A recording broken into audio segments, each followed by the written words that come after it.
Hi, I'm Sue from Garden Moxie. Welcome to my garden. I can't believe that it's the end of December. So it's one of these, we get these every once in a while, these really warm days.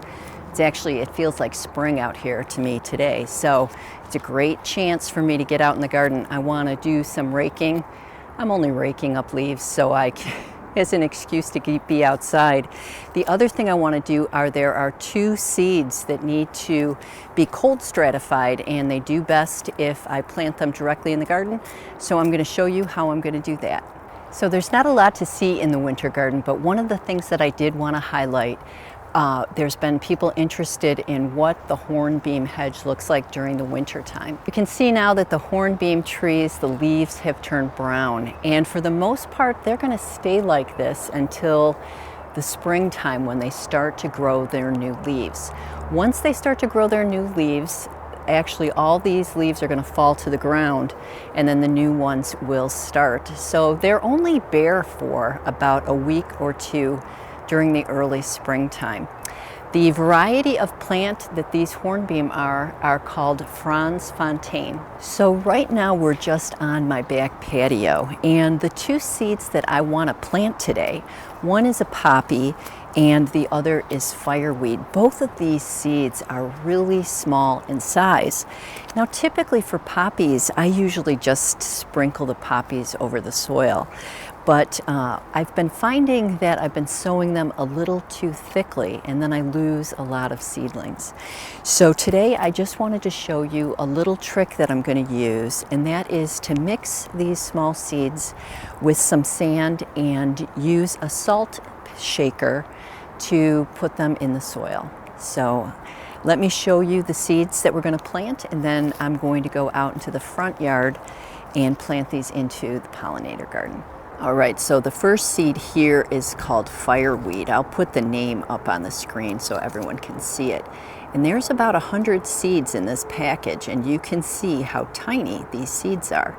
So rather than just bunch them up, I'll put these in a salt shaker with sand. The other seed is this. Oh, I'm excited about growing this plant. I'm going to show you. I got these from Southern Seeds. Both of these seeds I got from Southern Seeds.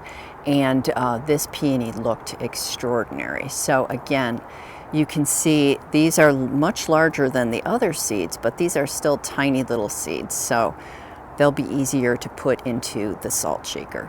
All right, so I just have this salt shaker, and I already put some, this is just play sand, so I'm gonna put it in here because you don't want to add a whole lot of sand. So this is not a scientific method here, but I'd say that I'm going to probably add about this much sand with the fireweed seeds. And then all I'm going to do is dump the whole pack into this package here. Put this into the salt shaker. Oh my gosh, these things are sticking to the inside because of static electricity. That is a bummer. All right, so let me see if I can get these seeds out of here without losing all of them.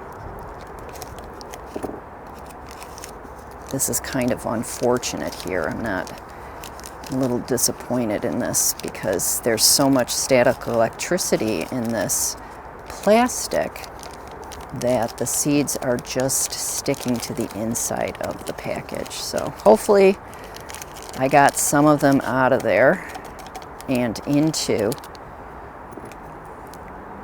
the salt shaker. Probably got some of them on the table too. All I'm going to do is mix this around now, and then I'm going to pour this on top of the soil. And I'm going to do exactly the same thing for the poppy seeds. All right, so we're here in the pollinator garden, and I know I'm going to use these Calamintha nepida as my locator for these seeds because I don't want to disturb them come the springtime.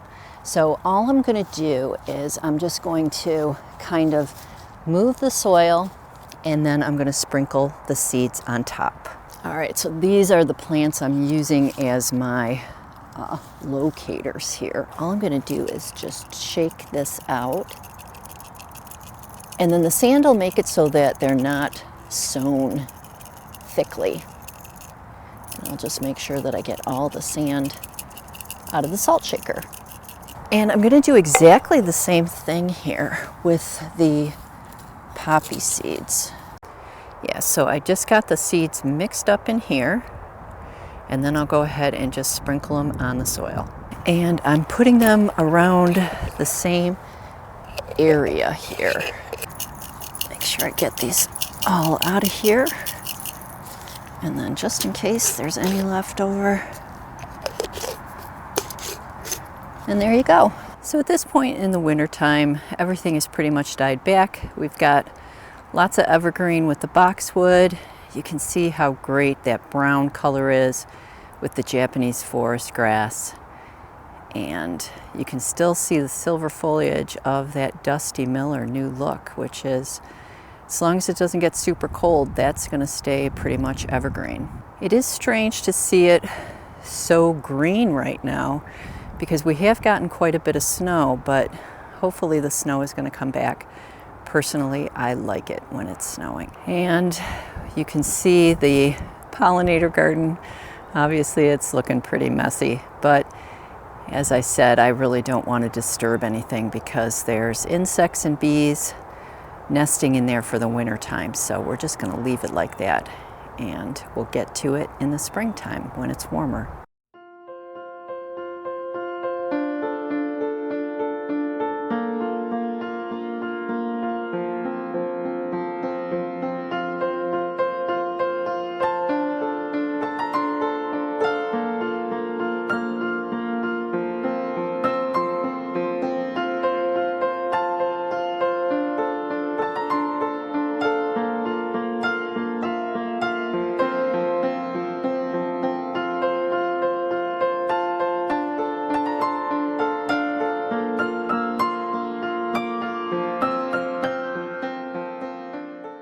That's it for this video, and we'll see you in the next one.